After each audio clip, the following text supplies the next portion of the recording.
Assalamualaikum warahmatullahi wabarakatuh. Halo sahabat Sepeda Channel. Nah, yang lagi viral saat ini yaitu adanya rencana Ahmadiyah di Kuningan ya. Nah, ini berbagai penolakan dari kalangan masyarakat, kalangan ormas terhadap rencana Ahmadiyah tersebut. Seperti yang kita ketahui, Ahmadiyah itu adalah salah satu organisasi terlarang ya, aliran terlarang yang menyebutkan ada nabi lagi setelah Nabi Muhammad SAW. Nah, ini sekarang videonya viral, kita saksikan saja videonya. Jangan lupa untuk like, komen, dan subscribe. Perlu diamankan oleh Bapak, menurut saya kami siap untuk mengamankan. Setuju. Mundur silakan. Bapak mundur silakan. Dari dulu Pak, soalnya Kami siap untuk mengamankan. Sabar dulu. Ini Pak PJ Bupati sama Muslidat sini, beliau mau silakan.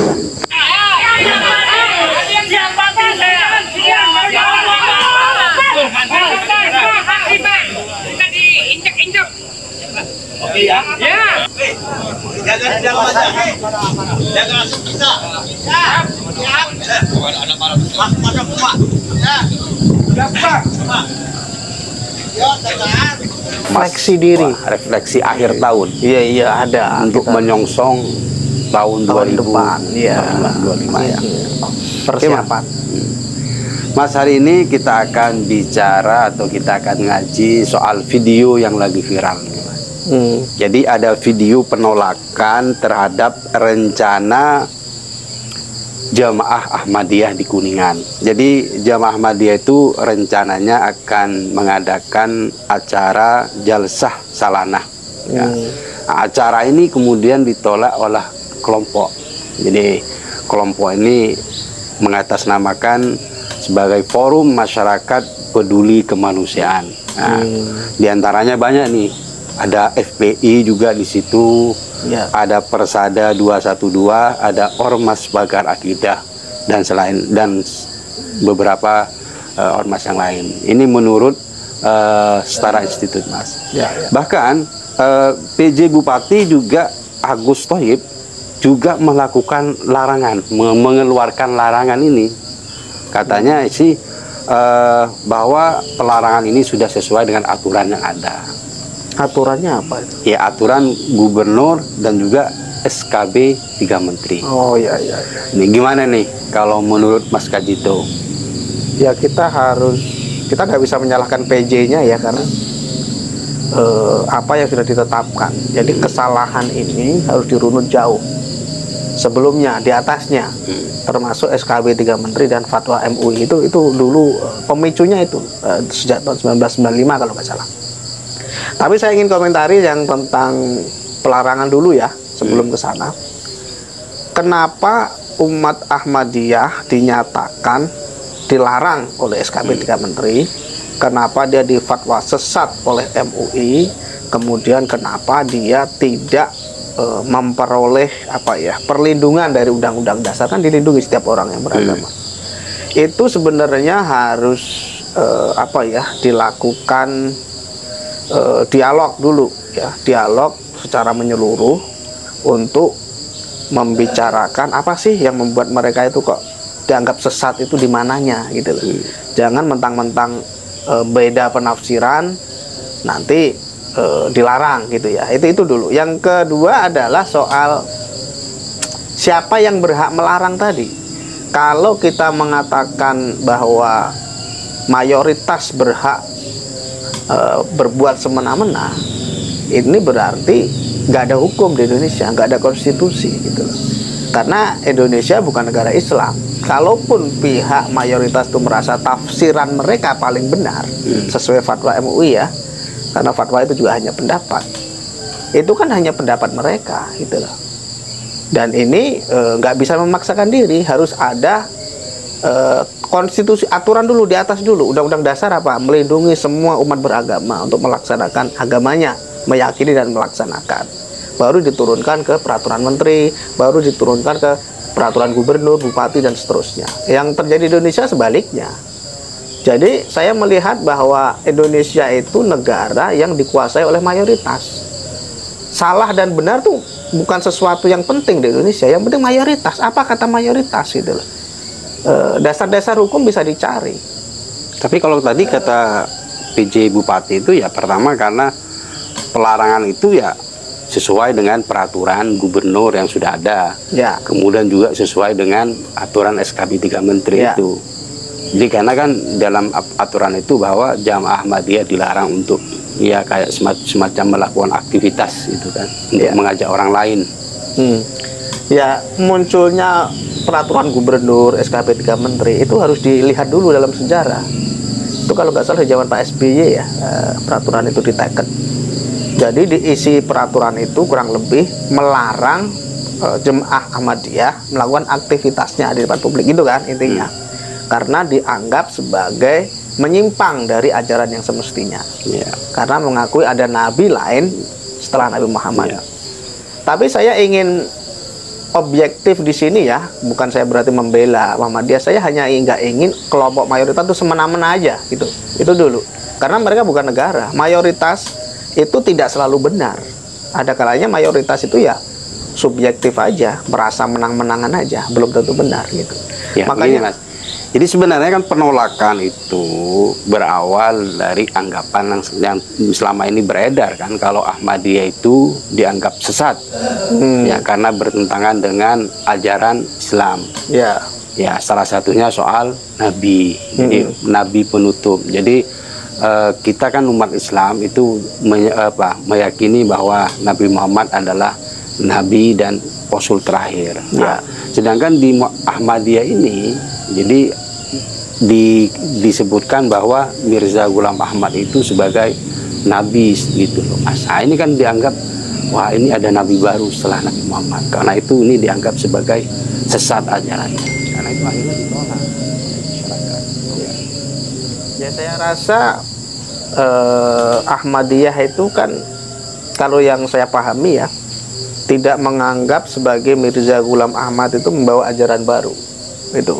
Jadi ajaran yang dijalankan tetap ajarannya Nabi Muhammad. Dia nggak membawa kitab baru. Kalaupun dia menulis sebuah pemikiran, sebuah visi, itu hanya perenungannya. Dan itu tidak, kelasnya tidak sekelas dengan Quran gitu loh. Itu jadi memang ada dua faksi ya di Ahmadiyah itu. Ada yang menyebut Mirza Ghulam Ahmad sebagai Nabi. Ini faksi yang pertama ya.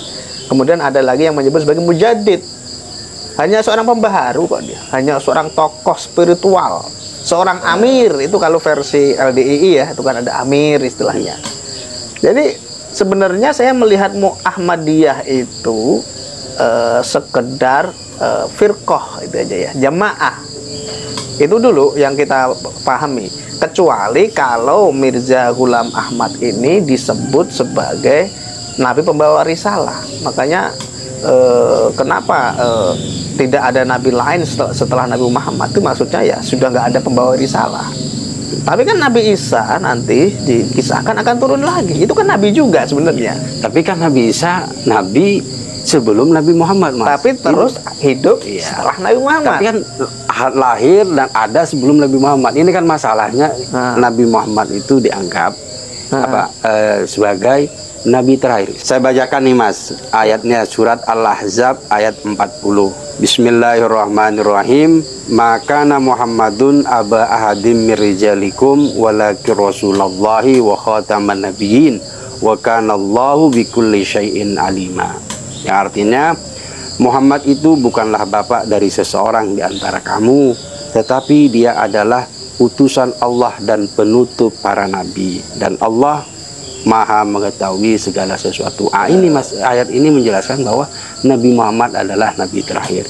Ketika ada orang lain, ada nabi lain setelah Nabi Muhammad, maka ini dianggap sebagai ajaran sesat. Ketika ada pemahaman atau ajaran yang menganggap bahwa ada nabi setelah Nabi Muhammad, maka itu dianggap sesat.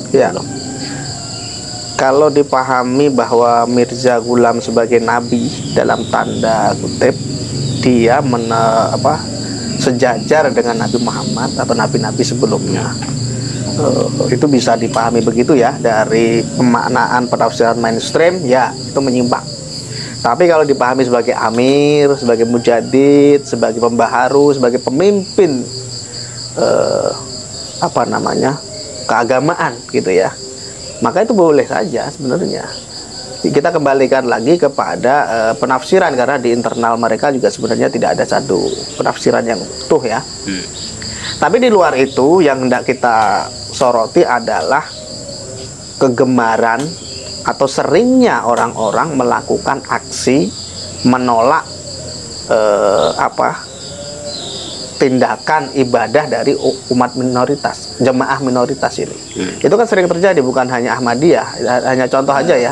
Bahkan agama yang diakui di Indonesia, Kristen misalnya, itu juga sering ibadahnya diganggu, nggak ada izinnya lah, nggak ada itu. Artinya ini hanya kebiasaan mayoritas saja. Ini alasan mayoritas saja untuk menegaskan hegemoni mereka di tengah masyarakat. Mereka hanya ingin mengatakan bahwa kami ini kelompok yang besar, kami berhak untuk mengatakan sesuatu itu boleh dan nggak boleh. Pada akhirnya begitu. Kalau kita merujuk pada sejarah, sebenarnya SKB 3 Menteri itu muncul juga karena desakan masyarakat, desakan mayoritas. Dari mana biang keroknya? Fatwa MUI. Fatwa MUI tahun 1995 kalau nggak salah, itu yang pertama kali menyatakan Ahmadiyah sesat. Padahal Ahmadiyah sudah ada sebelum Indonesia merdeka, bahkan membantu kemerdekaan Indonesia, gitu loh. Setidaknya tokoh-tokohnya sudah datang lah, sudah di Indonesia saat itu. Artinya bahwa ketika fatwa MUI itu keluar, akhirnya kan resah nih masyarakat. Wah, ini menyimpang ini. Ada nabi baru namanya begini-begini, dan seterusnya dan seterusnya. Nah, ini yang kemudian membuat kehebohan, dan di zaman Pak SBY itu terbitlah SKB 3 Menteri yang melarang Ahmadiyah beroperasi dimanapun di Indonesia. Padahal sebagai organisasi dia sah, legal kan? Kan ada itu organisasi kalau nggak salah ya. Dia sebagai ormas, dia setingkat dengan Muhammadiyah, setingkat dengan NU, gitu ya, dengan Persis. Sebenarnya setingkat itu aja. Amaliyahnya sama kok, mereka sholat sama, mereka baca Quran, Qurannya sama, mereka haji juga, puasa juga, zakat juga, sama persis, hanya satu. Soal keyakinan bahwa Mirza Ghulam Ahmad itu adalah, kalau dalam versi sebelumnya Nabi, kalau versi yang terbaru itu Mujaddid, seperti Amir, pembaharu dari internal Ahmadiyah. Artinya kalau kita lacak sejarah ini, siapa yang paling berjasa besar untuk membuat onar? Tentu MUI dong. MUI itu siapa sih? Gitu. MUI hanya ormas. Itulah videonya. Bagaimana tanggapan teman-teman semuanya terkait masalah Ahmadiyah ini? Silahkan tulis di kolom komentar ya. Oke, sekian dulu video dari saya. Sampai jumpa lagi di video selanjutnya. Wassalamualaikum warahmatullahi wabarakatuh. Ngeteh pagi-pagi.